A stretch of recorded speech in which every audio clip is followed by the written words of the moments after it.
Allahumma salli ala sayyidina Muhammadin nabiyil ummi wa ala alihi wa sahbihi ajma'in. Qala subhanaka la ilma lana illa ma 'allamtana innaka antal alimul hakim. Wa qala rabbi shrah li sadri wa yassir li amri wahlul 'uqdatam min lisani yafqahu qawli. Alhamdulillah, bersyukur pada Allah Subhanahu wa taala. Subuh hari ini kita semua sehat, hati lapang, pikiran tenang dan bisa melaksanakan salat subuh berjamaah dan i'tikaf sampai isyraq nanti, mengisinya dengan mengaji hadis-hadis Rasulullah sallallahu alaihi wasallam yang terdapat dalam kitab Riyadhus Shalihin.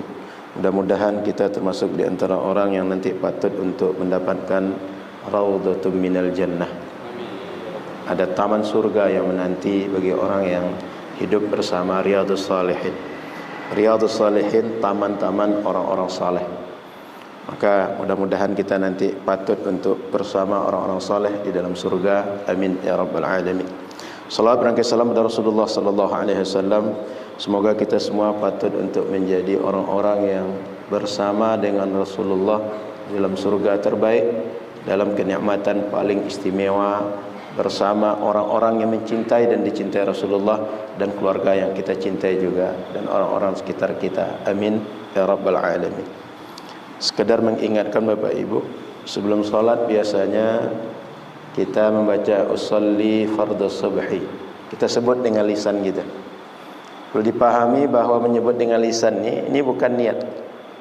Ini adalah cara orang sholat membantu dirinya untuk fokus sholat. Cara membantu dirinya fokus dalam berniat sehingga niat itu mantap, tak beralih, tak berubah, tak bergeser. Karena kita ini kadang-kadang kalau tak dikondisikan diri kita, masih terpikir juga hal-hal apapun selain sholat. Terpikir pekerjaan rumah, terpikir keluarga, terpikir hal-hal apa saja di luar sholat. Maka begitu kita sebut usolli fardhu subhi, kita meyakinkan diri kita, saya sedang berada di tempat sholat, mau menghadap Allah dengan sholat subuh. Dan itu supaya rukun niat kita benar, tidak bergeser, tak beralih. Jadi dia membantu kita untuk melaksanakan rukun dengan benar. Oleh karena itu kalau ada orang solat tapi tak baca usolli dengan lisan sebelum dia takbir, itu solatnya sah. Karena ini adalah sekedar membantu hati, niat itu mantap, tak berubah. Dan niat yang sesungguhnya adalah pada hati saat kita takbiratul ihram. Jadi kita angkat tangan untuk takbiratul ihram, kita baca takbir dengan lisan, hati kita berniat usolli fardhu subhi rak'ataini mustaqbilal qiblati ma'muman lillahi ta'ala. Ada dua rukun di situ, satu sunnah. Sunnahnya mengangkat tangan, rukunnya baca takbiratul ihram, rukun yang selanjutnya adalah niat dalam hati. Jadi saya ulang, baca usolli dengan mulut kita sebelum solat itu sekedar membantu hati agar niat kita ini tak bergeser. Niat ini fokus, tak terpikir lagi yang lain. Maka kalau ada orang tak membaca usolli dengan lisan dia, solatnya sah. Selama kalau takbiratul ihram di dalam hatinya dia berniat untuk solat. Itu perlu dipahami dengan baik. Maka usolli itu membaca dengan lisan adalah disunnahkan untuk membantu hati kita, untuk menyempurnakan rukun, untuk menyempurnakan yang wajib. Maka jangan salah paham, usolli itu bukan bagian dari kewajiban, bukan rukun, bukan syarat sah solat. Hanya membantu kita untuk menyempurnakan rukun solat. Sudah itu yang kedua, ketika doa kunut.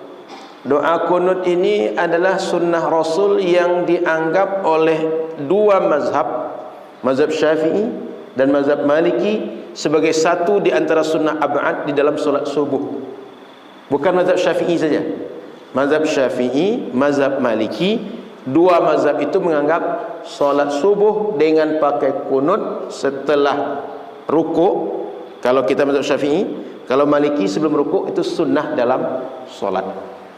Hanya dua mazhab yang menganggapnya tidak. Oleh karena itu kalau kita tidak tahu atau selama tak berkunut, sebaiknya ikut berkunut. Kenapa? Dua mazhab yang kedua-duanya ulama hadis.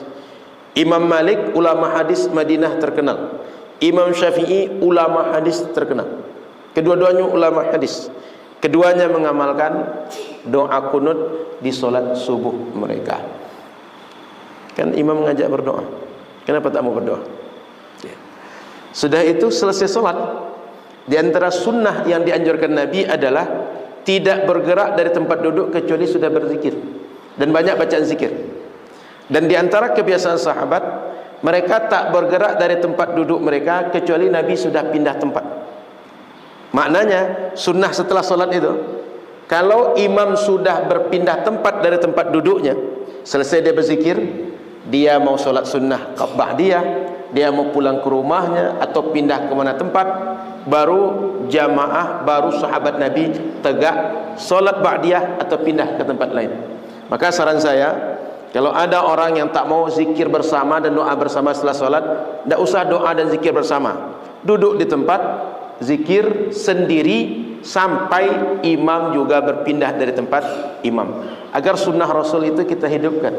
Sehingga jangan sampai kita tak menerima sebagian daripada amalan tapi membuang sunnah sendiri. Kan yang masalah bagi orang sebagian kan tidak berdoa bersama dan tidak berzikir bersama dengan suara jahar. Ya tidak usah doa dan zikir bersama dengan jahar setelah solat, zikir sendiri saja di tempat duduk masing-masing. Paham ya? Jadi itu beberapa sunnah yang perlu saya ingatkan, karena kadang-kadang kita ini salah pengertian dalam memahami itu. Baik, kita masuk kepada hadis 406, masih dalam bab yang sama, bab al-khauf, takut kepada Allah Subhanahu wa taala. Dengan sanad kita yang tersambung kepada Imam Nawawi, pengarang kitab Riyadhus Shalihin, wa an Abi Dzar radhiyallahu taala anhu, disampaikan oleh Imam Nawawi, kata beliau, jalur hadis sahabat Abu Dzar menyebutkan, qala Rasulullah sallallahu alaihi wasallam, Rasul bersabda, inni ara ma la tarawna, aku ini lihat apa yang kalian tak lihat. Aku ini nampak apa yang kalian tak nampak. Itu biasa. Ada sebagian orang dia mengetahui banyak, sebagian tidak. Sama kita dengan anak kita kalau berjalan berdua, kita nampak banyak hal, anak kita tak nampak. Kita perhatian dengan banyak hal, anak kita tidak. Kata Nabi, aku nampak apa yang kalian tak nampak. Aku lihat apa yang kalian tak lihat. Attatis sama'u wa huqqa laha an ta'id.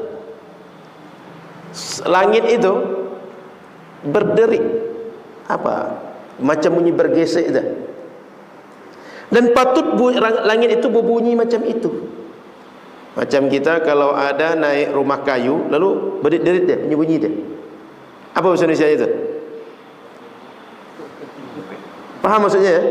Macam kita kalau masuk rumah, rumah itu kadang lantainya agak berbunyi-bunyi, saking beratnya badan kita, atau posisi papan itu tidak tenang, itu langit itu bunyi-bunyi macam itu.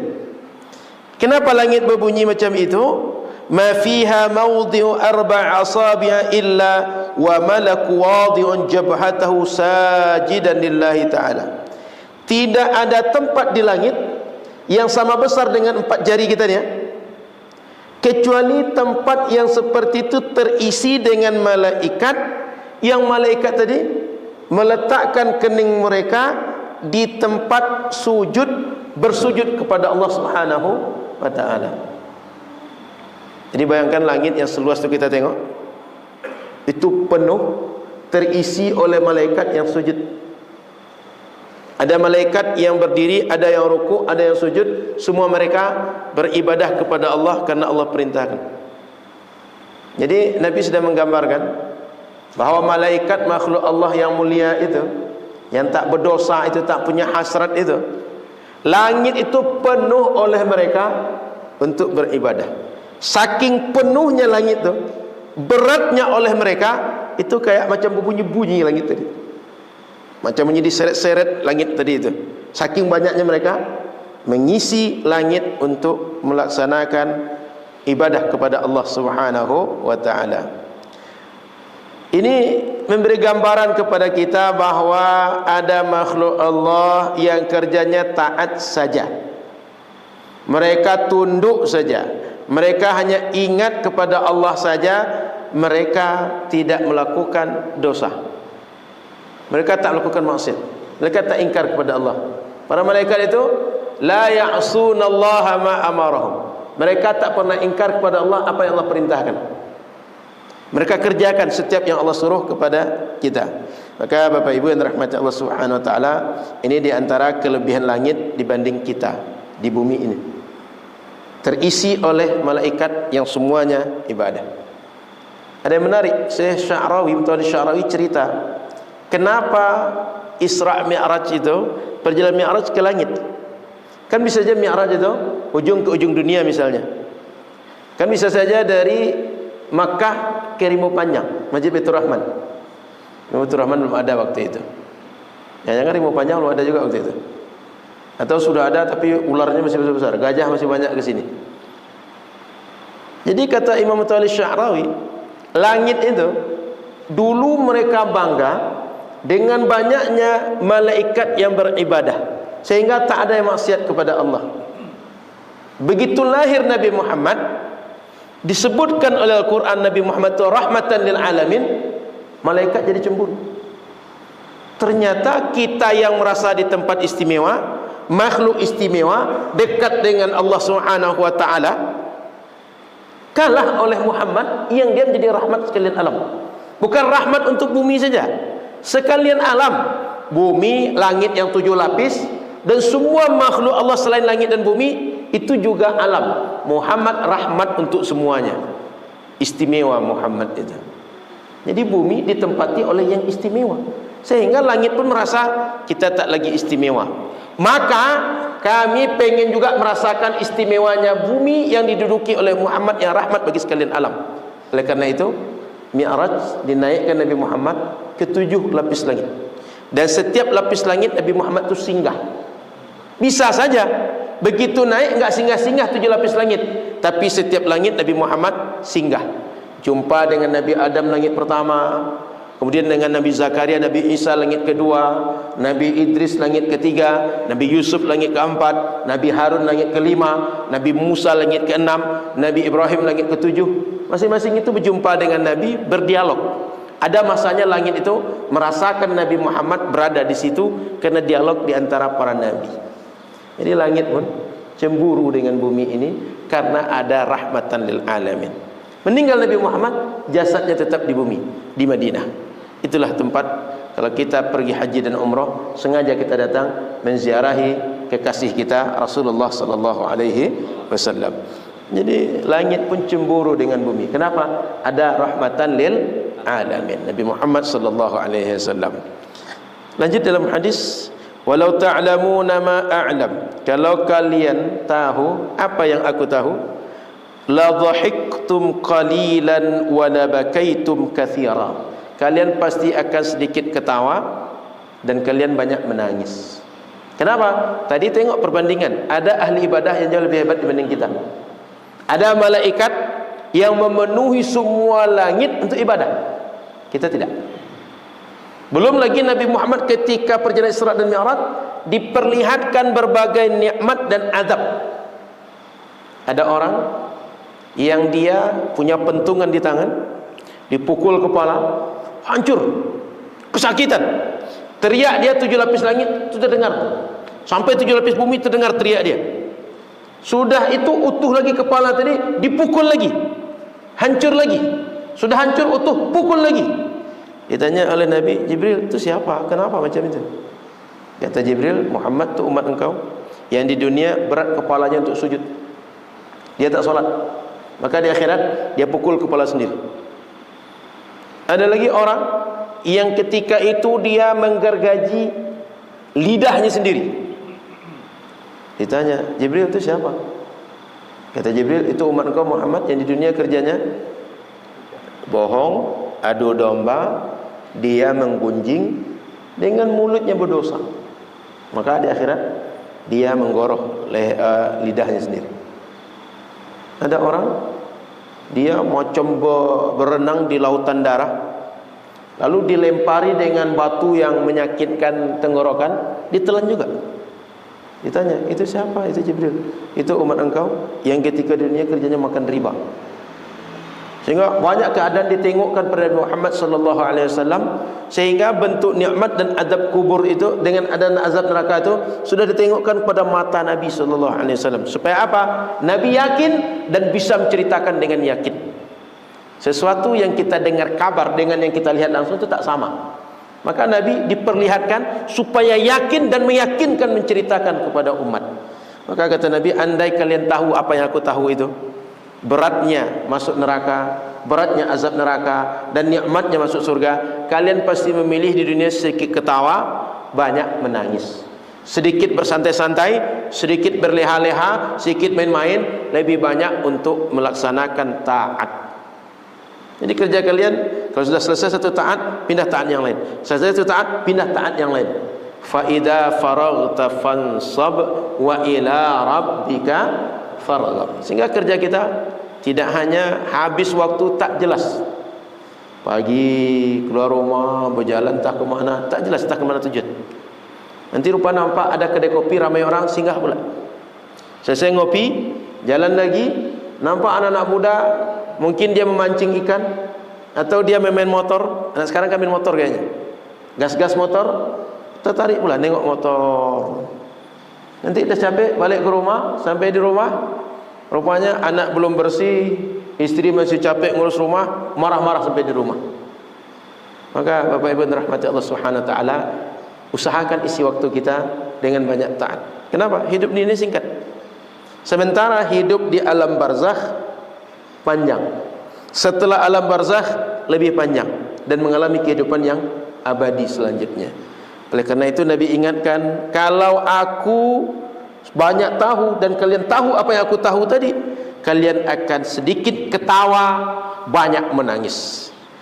Wa ma taladzzatum bin nisa'i 'alal furush, sehingga yang suami-suami tak akan berani, tak akan mau kerjanya dikit-dikit di atas kasur dengan istrinya, dikit-dikit tidur dengan istri.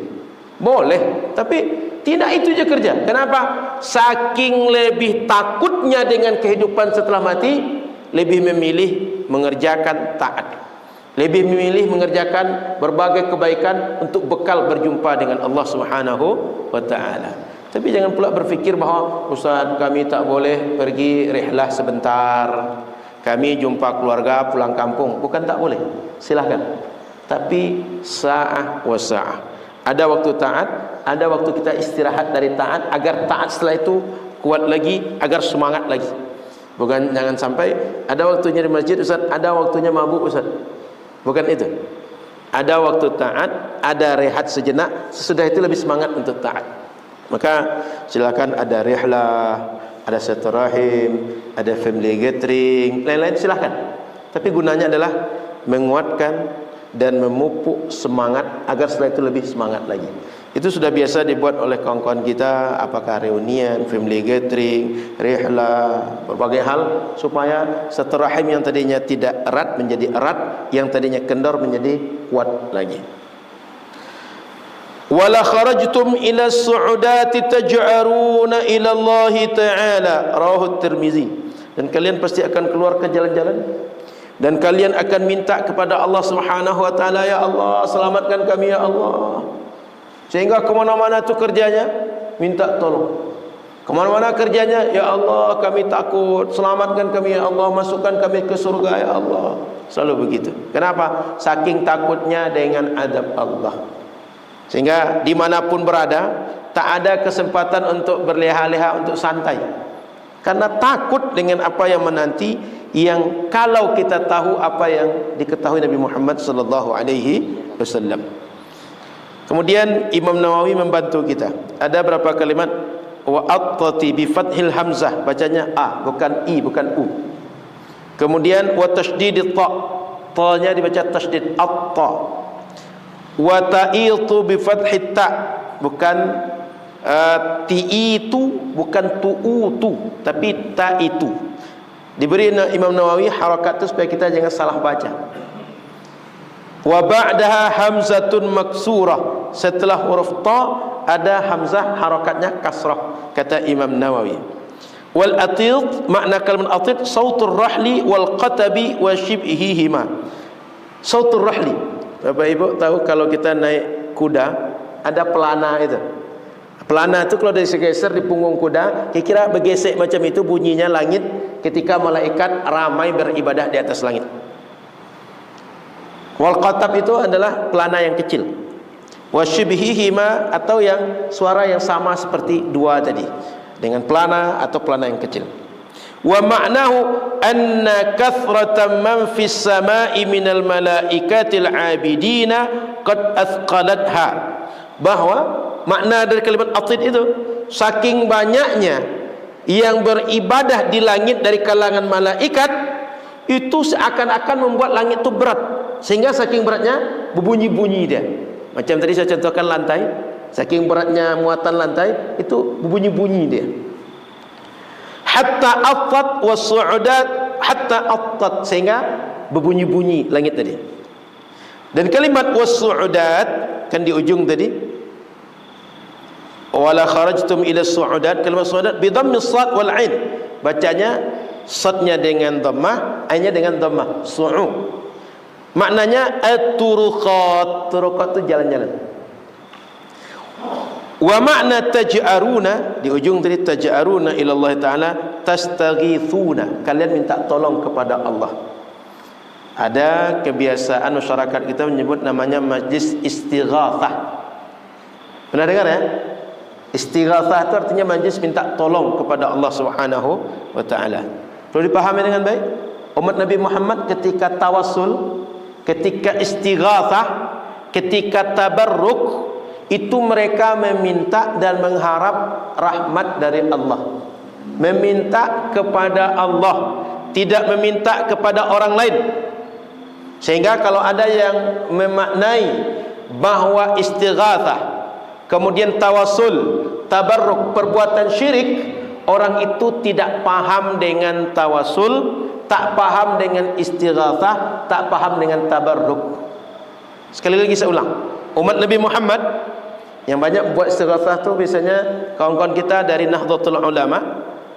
Istighatsah itu tak pernah orang meminta kepada selain Allah, memintanya kepada Allah Subhanahu wa taala. Apapun yang diminta, apakah rahmat untuk kita, apakah keselamatan bangsa, apakah selamat dari musibah, apa saja yang diminta, istighatsah itu mintanya kepada Allah Subhanahu wa taala.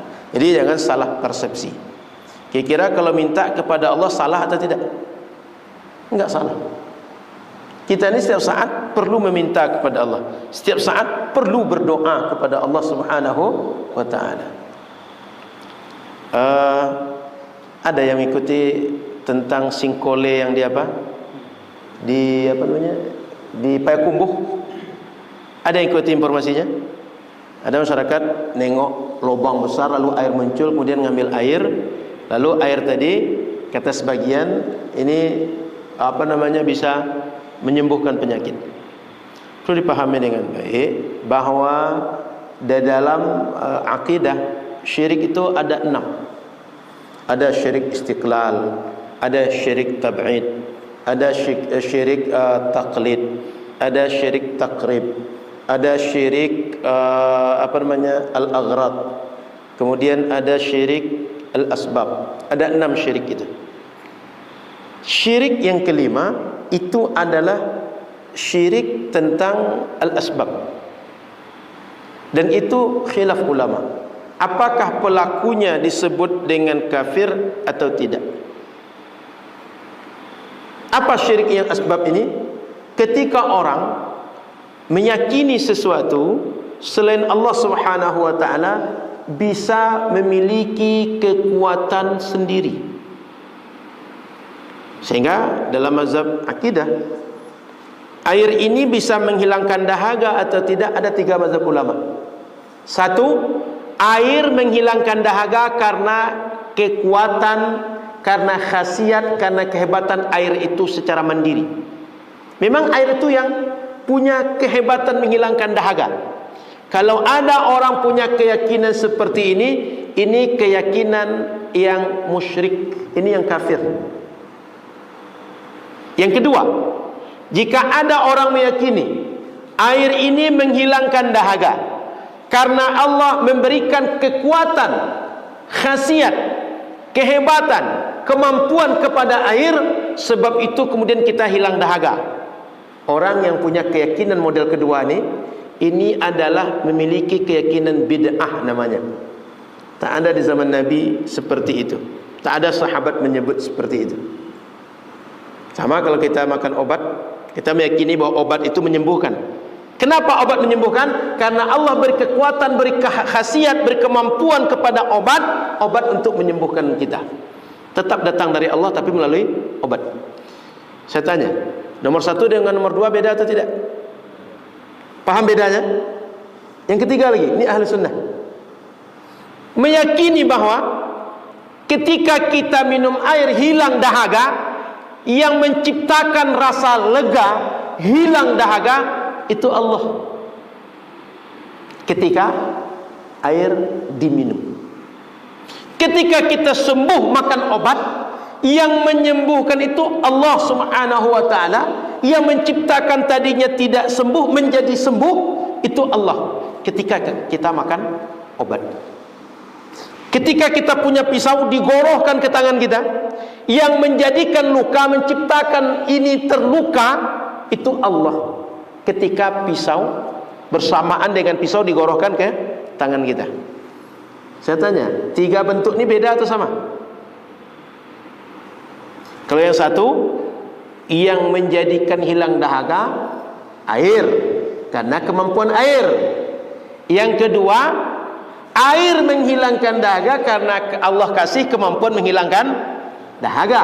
Yang ketiga, bukan air yang menghilangkan dahaga, bukan khasiat air menghilangkan dahaga, tapi Allah yang menciptakan lega, hilang dahaga ketika air diminum. Beda atau sama? Paham ya? Paham perbedaannya? Itu berlaku untuk apa saja yang kita lakukan dalam hidup kita, baik makan obat, baik makan nasi. Sehingga ahlu sunnah meyakini kalau makan nasi itu bukan nasi yang mengenyangkan, tapi Allah menciptakan rasa kenyang ketika kita konsumsi nasi. Ketika kita membakar, bukan api yang membakar, Allah yang menciptakan objek yang kita bakar terbakar, dan terbakarnya saat api mengena objek tadi. Makanya ketika Ibrahim dibakar, api hidup, tapi Ibrahim tak terbakar, karena yang menciptakan terbakar Allah Subhanahu wa ta'ala. Maka kata Allah kepada api, ya naru kuni bardan wa salaman ala Ibrahim. Api, dingin engkau, Ibrahim selamat di tangan engkau, jangan matikan Ibrahim. Kalaulah api yang bisa membakar dengan khasiat api itu mandiri, Ibrahim pasti terbakar. Tapi Ibrahim tak terbakar. Kenapa? Allah yang menciptakan terbakar. Paham Bapak Ibu? Maka ketika ada orang mengatakan air ini bisa menyembuhkan, kita tengok pertama yang bicara ini siapa? Muslim. Kalau Muslim, dia meyakini bahwa setiap sesuatu yang sembuh gara-gara yang lain, yang menyembuhkan Allah Subhanahu wa ta'ala. Adapun air tadi yang diambil di Singkole tadi, atau apa saja yang dia ambil untuk minum, yang kata dia bisa menyembuhkan, dia cuma menyebutkan ini sebab kami sehat, dan ketika kami minum Allah akan sembuhkan kami saat minum air itu. Maka umat Nabi Muhammad ni, dia Muslim, mesti kita husnuzan dengan dia. Jangan sampai umat Nabi Muhammad belum apa-apa sudah suuzon duluan. Husnuzan, dia ni Muslim, keyakinannya benar, keyakinannya, keimanan kepada Allah benar.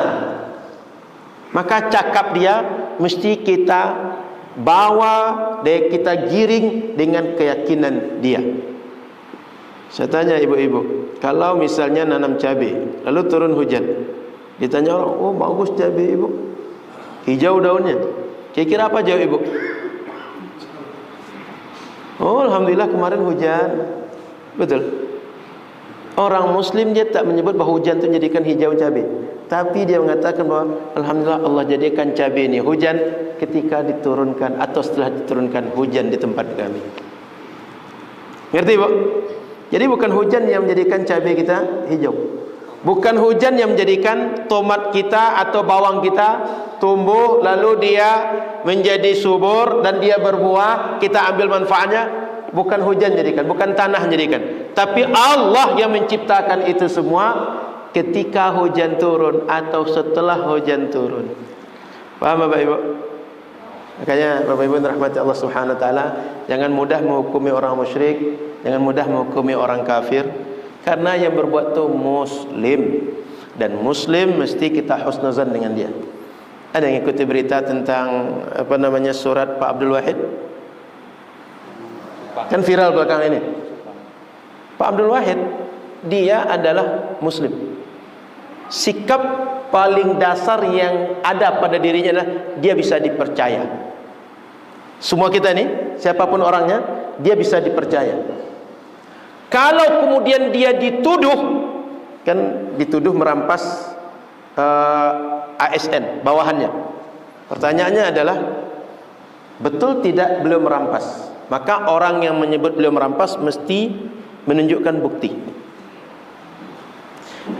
Dan betulkah beliau merampas atau tidak? Beliau bisa membela diri. Bagaimana cara dia membela diri? Dia bersumpah. Maka di suratnya itu bunyi pertama, wallahi billahi tallahi. Perlu disebutkan berapa poin. Seorang muslim, hukum asalnya, karakter dasarnya bisa dipercaya. Siapapun kita ini bisa dipercaya. Tapi begitu dia dituduh, siapapun yang menuduh mesti punya bukti. Karena menuduh itu lemah, Pak. Orang kondisinya tidak salah, tiba-tiba dituduh salah, berarti terjadi perubahan gara-gara tuduhan kita. Tuduhan itu lemah. Supaya kuat, dikuatkan dengan bukti. Orang yang dituduh dia kuat, dia tak ada salah, bara'atul zimmah, tak ada yang membuat dia tertuduh, tiba-tiba dituduh. Maka ketika dituduh, dia cukup menambahkan kekuatan dia dengan persaksian yang lemah. Apa persaksian yang lemah? Sumpah. Jadi bukti itu kuat, Pak. Sumpah lemah. Kenapa yang lemah ini dimiliki oleh orang yang tertuduh? Karena dia kuat. Hukum dasar dia, karakter dasar dia, dia orang yang amanah. Maka dia cukup dengan sumpah menguatkan dirinya. Adapun orang yang menuduh, dia lemah. Karena orang tak salah tiba-tiba bersalah gara-gara dia. Dia mesti mendatangkan bukti yang kuat untuk menyatakan orang kuat juga sama kuat dengan dia, sehingga dia bisa didengar. Paham Bapak Ibu? Makanya dalam hadis Nabi itu al-bayyinatu 'alal mudda'i, al-bayyinatu 'alal mudda'i wal yamin 'alal mudda'a alaihi. Jadi kalau orang menuduh, dia mesti membawa bukti. Orang yang dituduh bisa membela diri, diantaranya dengan bersumpah. Makanya dalam Islam, dalam fikih ada kajian bab al-yamin. Yamin itu bersumpah. Dan ada konsekuensi hukumnya. Karena ini bukan kajian fikih, tak kita kaji di sini dengan lengkap. Saya kira itu hadis pertama, bahwa Nabi menggambarkan ada makhluk Allah yang taatnya luar biasa, semuanya taat. Kita kalau bisa tirulah yang hebat macam itu, sehingga tidak tergiur dengan dunia kita, tidak sibuk dengan segala yang membuat kita lalai saja. Yang kedua, hadis pagi ini 407. Wa an Abi Hurairah an Abi Barzah, diriwayatkan dari jalur sahabat Abu Barzah. Bira'i thumma zai. Cara bacanya huruf ra dulu baru zai. Sehingga mungkin saja orang bacanya Bazrah. Zai dulu baru ra. Imam Nawawi sayang dengan kita, dikasih tahu huruf ra dulu pada zai. Sebab ra dengan zai itu bentuknya sama, beda pada titik. Titik ini mungkin orang salah, maka dibuat beliau bacanya bira'i thumma zai. Huruf nama sahabat ini Barzah ini bacanya ra dulu baru zai. Barzah, jangan Bazrah. Paham ya? Nadlah bin Ubaidil Aslami. Abu Barzah Nadlah bin Ubaid al-Aslami, itu nama dia. Kata beliau, qala Rasulullah sallallahu alaihi wasallam, Rasul bersabda. Apa sabda Rasul itu? La tazulu qadama 'abdin, tak akan bergeser kedua kaki seorang hamba, tetap di situ aja. Ini macam botol ini taruh, kalau tidak diangkat dia di sini aja terus. Tak akan bergeser kedua kaki anak cucu Adam, tak akan bergeser kedua kaki manusia saat nanti dihisab di hadapan Allah Subhanahu wa taala, saat ditanya amal dia, hatta yus'ala an umurihi fima afnah, sampai Allah tanya dengan berapa pertanyaan selesai pertanyaan tu, baru bergeser untuk hal berikut yang akan dialami dalam perjalanan akhirat. Sudah dihisab, ditimbang amal, baru lewat sirat. Lewat sirat mungkin selamat masuk surga atau jatuh dalam neraka jahanam. Masih ingat? Pekan lalu kita membaca hadis tentang neraka itu. Dijatuhkan batu berapa lama? 70 tahun baru sampai.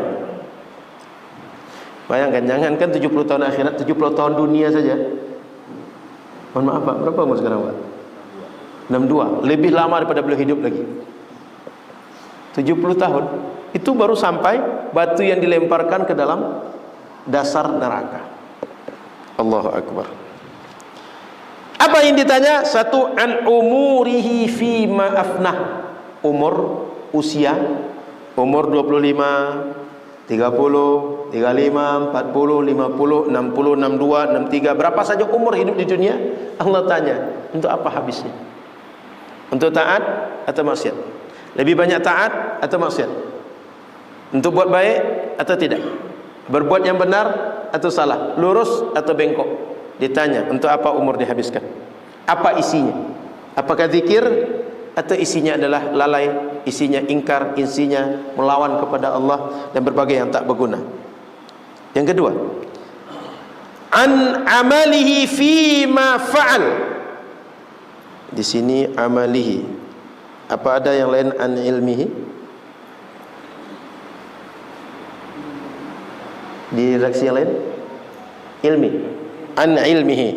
Di sini di kitab saya an amalihi. An ilmihi. Yang benar itu an ilmihi. Orang yang punya ilmu, bagaimana amal dengan ilmu dia? Apakah ilmu sekedar di mulut? Apakah ilmu sekedar untuk menyalahkan orang? Apakah ilmu sekedar menyerang orang? Atau ilmu itu untuk dibuat? Jadi ada orang Bapak Ibu kerjanya tahu ini segala macam. Dalam masalah ini ada 4 mazhab, dalam masalah ini ada sekian mazhab, ada sekian manhaj, ada pendapat ulama begini begitu, dalilnya begini gitu. Paham, hafal semuanya. Tapi dia tak mengamalkan ilmu dia. Dia katanya takut, dia katanya takwa kepada Allah, tapi tak takut lisannya bicara. Sehingga lisannya kadang offset pula dibanding akal dia. Itu banyak orang macam itu. Sehingga semalam saya di Facebook itu kaget saya. Kok bisa mudahnya mulut untuk mencaci ulama salaf di Kampar? Pertanyaan saya, kok ada ulama salaf sekarang? Berapalah umurnya ulama salaf itu? Salaf itu kan dalam term ulama yang hidup 3 abad pertama. Sekarang abad 16, abad 15. Berarti sudah 13 abad, 12 abad lah hidupnya orang itu. Paham? Paham nalarnya? Namanya ulama salaf.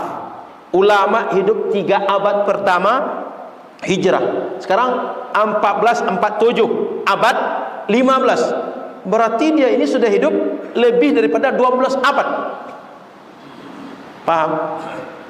Jadi kadang-kadang orang saking marah, saking kesalnya, saking tak terkontrolnya, dia tak paham dengan cakap dia sendiri. Maka Bapak Ibu yang dirahmati Allah Subhanahu wa taala, kita jangan sampai mengatakan takut kepada Allah, tapi yang kita buat tidak takut.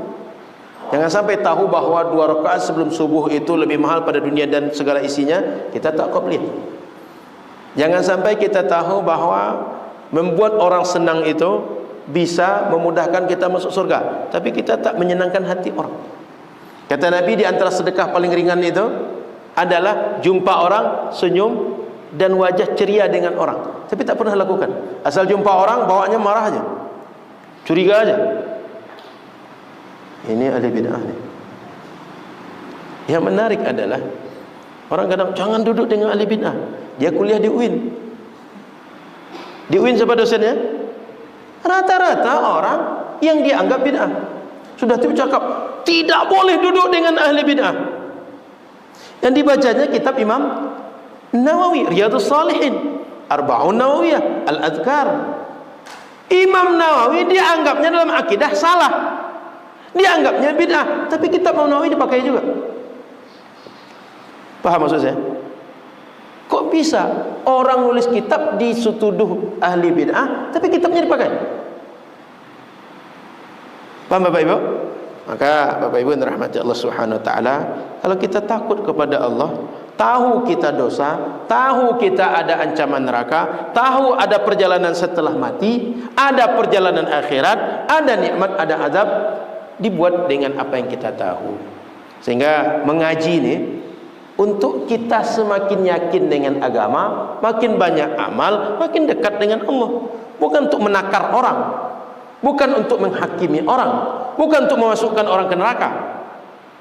Yang masukkannya tentu masuk surga lagi. Jangan dia dulu masuk neraka. Maka Bapak Ibu rahmati Allah Subhanahu wa taala, kita jaga-jaga badan kita jaga-jaga diri kita, jangan sampai berdosa. Kalau sudah tahu banyak informasi, buatlah apa yang kita tahu itu. Sudah tahu banyak ilmu, kita buat, kita amalkan ilmu kita. Jadi yang kedua tanya, bagaimana pengamalan ilmu?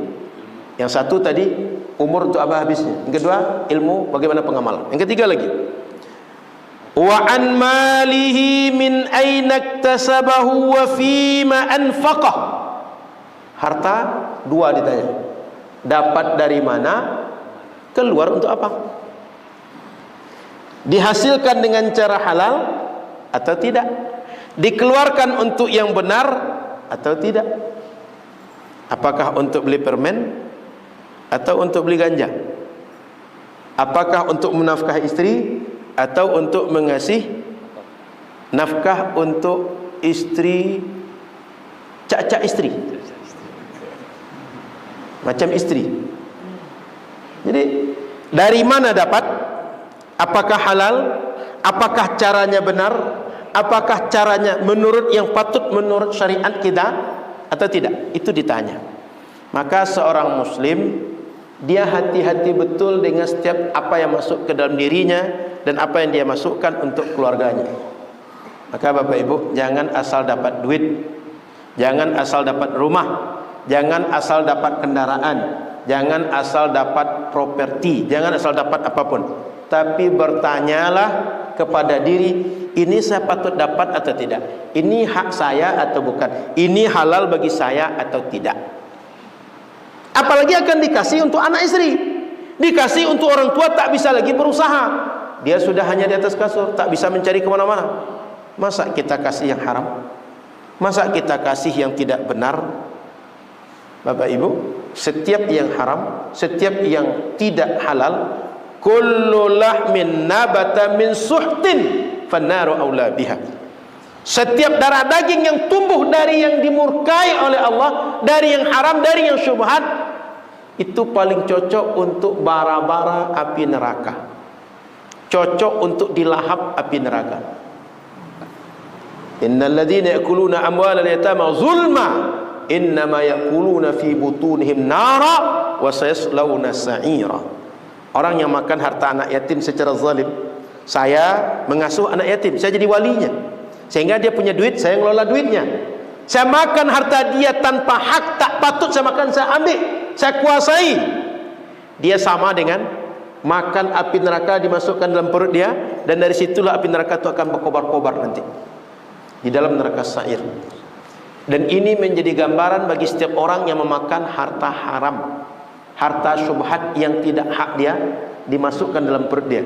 Semua yang mengkonsumsi macam itu, api neraka akan mulai berkobar dari perut dia, bukan lagi dari api neraka, dari dalam perut dia berkobar api neraka, dan dia berada dalam neraka sa'ir. Jadi perhitungkan betul, dapat dari mana, lalu kita kasihkan ke siapa. Apakah untuk nafkah yang wajib kepada orang yang wajib kita nafkahi, apakah untuk zakat, apakah untuk sedekah, apakah untuk wakaf, atau memberi kepada siapa. Semuanya diperhitungkan. Bukan pelit maksud saya, tapi mesti yakin dapatnya cara benar, keluarnya patut menurut syariat. Kalau semua harta habis pun karena diberi dengan benar, tak ada salah. Pernah ketika Nabi minta sahabat itu bersedekah persiapan perang, datang Umar bawa harta banyak. Tanya Rasul, Umar ini banyak betul? Masih ada lagi nih? Masih ada Rasul, setengahnya di rumah nih, ini setengah aku bawa. Kata Umar, saya saat ini selama ini selalu kalah amal saya oleh Abu Bakar. Sekali ini saya kalahkan Abu Bakar. Saya lebih banyak sedekah dibanding Abu Bakar. Tak lama setelah itu datang Abu Bakar, bawa harta banyak. Ditanya Rasul, Abu Bakar banyak betul, apa yang tinggal di rumah lagi? Taraktullaha wa rasulah Tak ada yang kau tinggalkan di rumah lagi Rasul. Yang kau tinggalkan cuma keyakinan kepada Allah dan keimanan kepada Rasulnya. Tak ada lagi lebih dari itu. Sehingga habis semua harta. Apa kata Umar? Saya selama-lamanya tak akan bisa mengalahkan Abu Bakar. Selalu lebih hebat amal Abu Bakar dibanding saya. Ini Abu Bakar semua harta dikasihnya untuk sedekah. Bapak Ibu jangan macam itu. Bapak Ibu bukan Abu Bakar. Nanti jangan setelah habis duit, habis semua aset, ngemis di jalan nanti.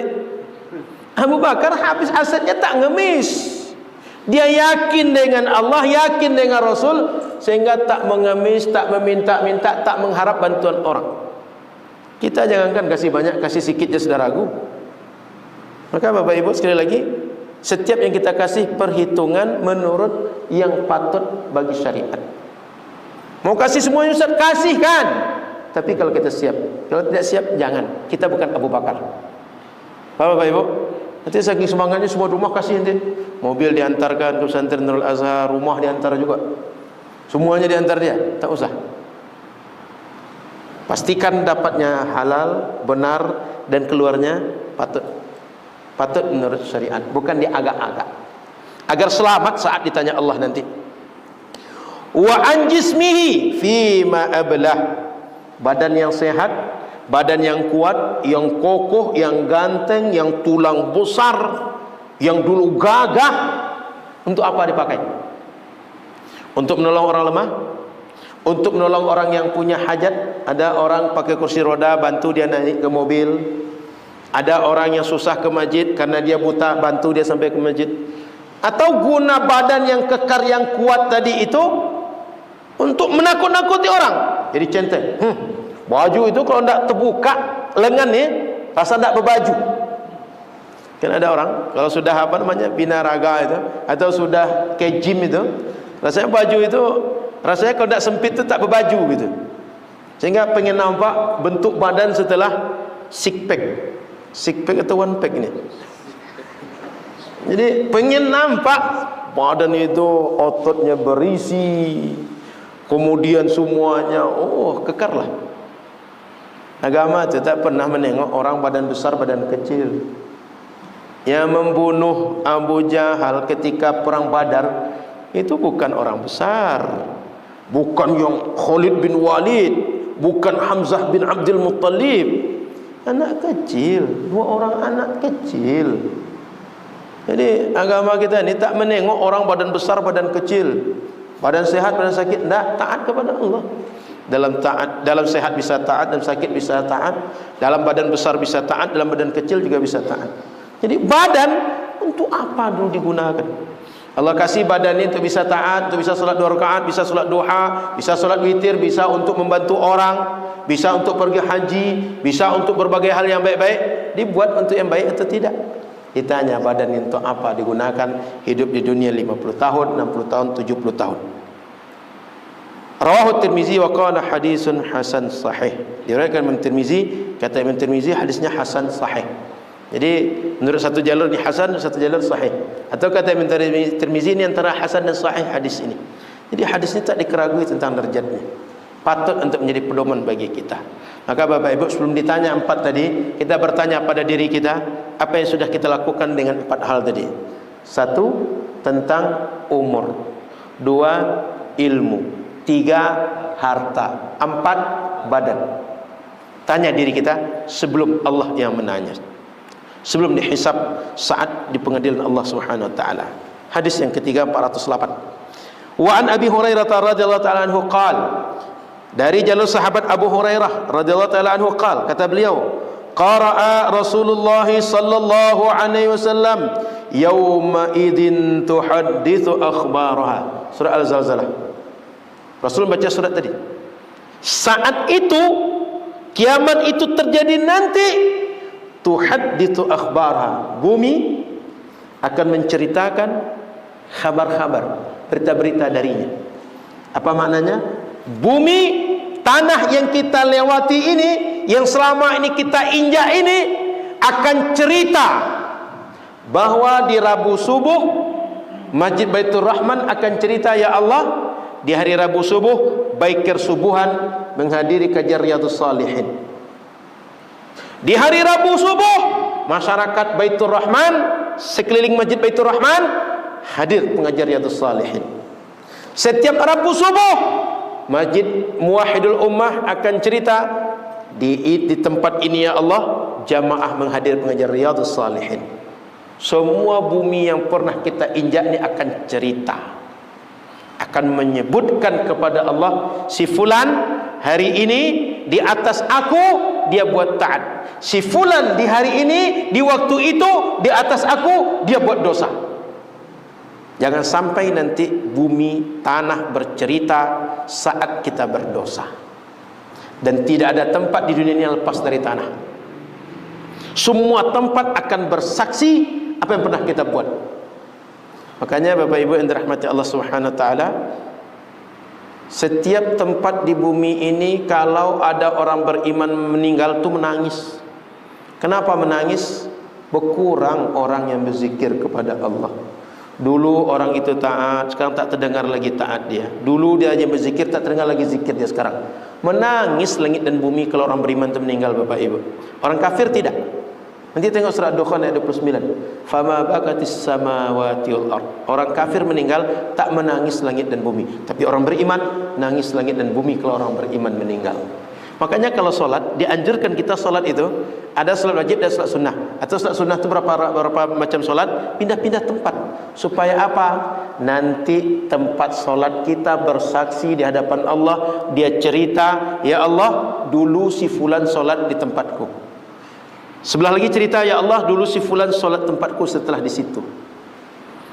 Jadi kalau ke masjid, kalau solat sunnah itu ada qabliyah, ada solat wajib, ada ba'diyah. Usahakan 3 tempat itu berbeda. Kalau tambah tahiyatul masjid, beda lagi tempatnya. Kalau tambah duha, beda lagi tempatnya. Kalau nanti tarawih dan witir, kalau bisa beda lagi tempat, lebih bagus. Cuma jangan sampai pula satu masjid pindah-pindah tempat. Bergeser pula dulu. Setiap 2 rakaat bergeser pula dulu. Heboh. Jangan-jangan tak jadi salat tarawih. Jangan-jangan gagal salat witir di masjid itu. Kenapa? Yang satu mau pindah, yang satu tidak. Enggak, tempat aku di sini. Ini lebih sejuk, ini AC. Ini kipas depan aku. Sehingga berantem berkelahi sama jamaah tarawih. Kata orang yang duduk mendomino di warung, untung aku tak tarawih, kata dia. Maka Bapak Ibu dirahmati Allah SWT, ada sunnah Nabi dan penerapannya kita tengok-tengok juga. Bisa tidak kita terapkan saat ini? Atau kita tak mengganggu orang dan seterusnya. Tsumma qal, kemudian kata Nabi, atadruna ma akhbaraha? Kalian tahu apa maksud ma akhbaraha dalam ayat tadi itu? Tuhaditsu akhbaraha tadi. Qalu Allahu wa rasuluhu a'lam. Kata para sahabat, Allah dan Rasul yang tahu. Dan sering saya sampaikan, sahabat asal ditanya, selalu jawabnya Allah dan Rasul yang tahu. Tidak sok tahu.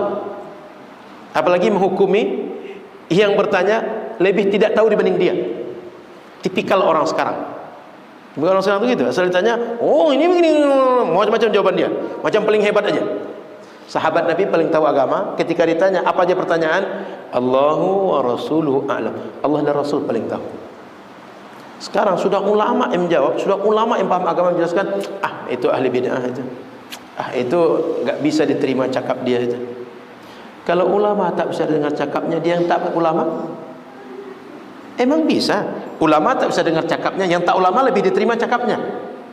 Semestinya nalarnya, kalau ulama cakapnya tak didengar, cakap dia lebih tak bisa didengar. Jangan dibalik. Ulama ini orang berilmu, dia tak berilmu. Tak sama orang berilmu dengan orang tak berilmu. Paham Bapak Ibu? Jangan sampai dibalik. Tak masuk akal orang tak berilmu lebih paham dibanding orang berilmu. Tak masuk akal. Lanjut. Fa inna akhbaraha, maksud akhbaraha dalam ayat tadi, an tashhada ala kulli abdin aw amatin.